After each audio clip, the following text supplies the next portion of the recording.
The environment's certainly ripe for rumors about migrants because the city of Denver has more newcomers than the city says it can handle. A possible $180 million budget gap this year. And nearby cities, they're not too interested in helping. Here's Mark Salinger. Even on a cloudy day, one thing is very clear.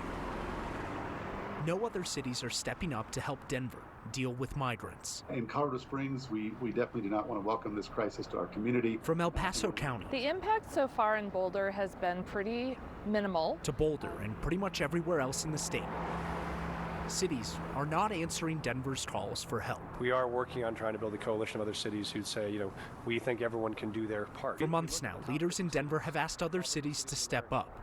None have, and Denver's left with an estimated $180 million problem to solve alone. We recognize that Denver is in crisis mode, although we do not have the resources necessary to house an influx of migrant population. Ryan Trujillo with the Colorado Springs Mayor's office makes it very clear the city won't be changing its mind. We definitely do not want to welcome this problem to our community. We definitely do not want to welcome this crisis to Colorado Springs. Yeah, this is definitely not a crisis that we want to invite to our community.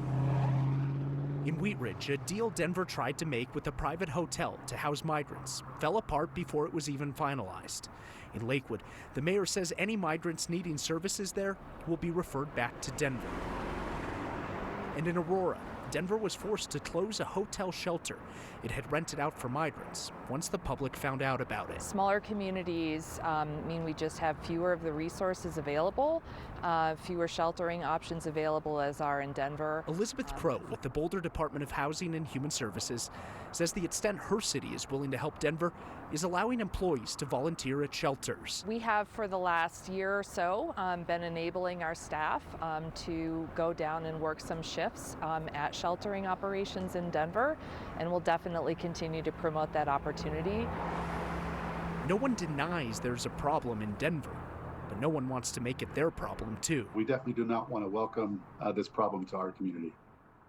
So you might remember that Governor Polis did not even mention the word migrant in his State of the State address, telling us it was a federal issue, not a state one.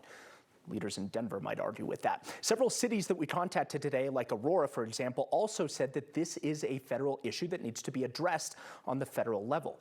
The question now, Kyle, is if Congress or President Biden don't act on this, is it always just going to be Denver's problem? Yeah, and the leaders of Denver don't disagree that it is a federal issue. They want federal help that they've not been able to get. They want action on the border that they've not been able to get.